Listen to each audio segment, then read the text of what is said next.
Private ఆసుపత్రి వైద్యుల నిర్లక్ష్యం కారణంగా ఓ నిండు ప్రాణం నిర్జీవంగా మారిన ఘటన మేడ్చల్ జిల్లా కీసర పోలీస్ స్టేషన్ పరిధిలో చోటు చేసుకుంది.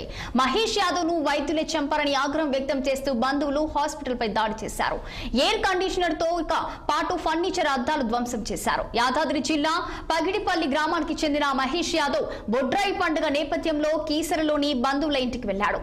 బంధువుల ఇంటి వద్ద ఆరోగ్యం క్షీణించడంతో బంధువులు సమీపంలోని నితిన్ హాస్పిటల్ కి తరలించారు. మహేష్ కి కొన్ని ఇంజెక్షన్స్ ఇచ్చి వైద్యులు ట్రీట్మెంట్ చేశారు.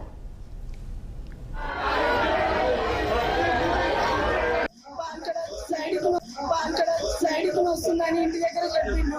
ఇంటి దగ్గర వాటర్ వేడి వాటర్ తాగి ఇక్కడికి వచ్చిండు. ఇంజక్షన్ ఇప్పించుకుంటాను వచ్చిండు. ఇక్కడికి రాముడు ఇంజక్షన్స్ ఇచ్చిండంట. ఇంజక్షన్స్ మంచిగా పడిపోయిందంట. ఇంజక్షన్ 3 నరానికి ఇచ్చాడు. నరానికి ఇచ్చి నాకు ఎక్కడ అవుతుంది అక్కడే పడుకుంది. ఇంక పలుచున్నాయా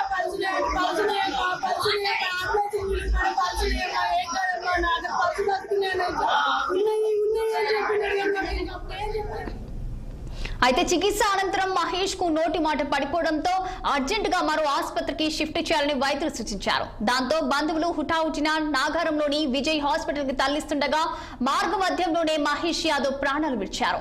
వైద్యుల ట్రీట్మెంట్ నిర్లక్ష్యంతోనే మృతి చెందాడని ఆరోపిస్తూ మృతుల కుటుంబ సభ్యులు ఆసుపత్రి ముందు ఆందోళన నిర్వహించారు. నితిన్ హాస్పిటల్లోని ఫర్నిచర్ తో పాటు ఎయిర్ కండిషనర్ ను ధ్వంసం చేశారు. పోలీసులు స్పాట్ కి చేరుకొని న్యాయం చేస్తామంటూ ఆందోళనకారులను నచ్చజెప్పారు.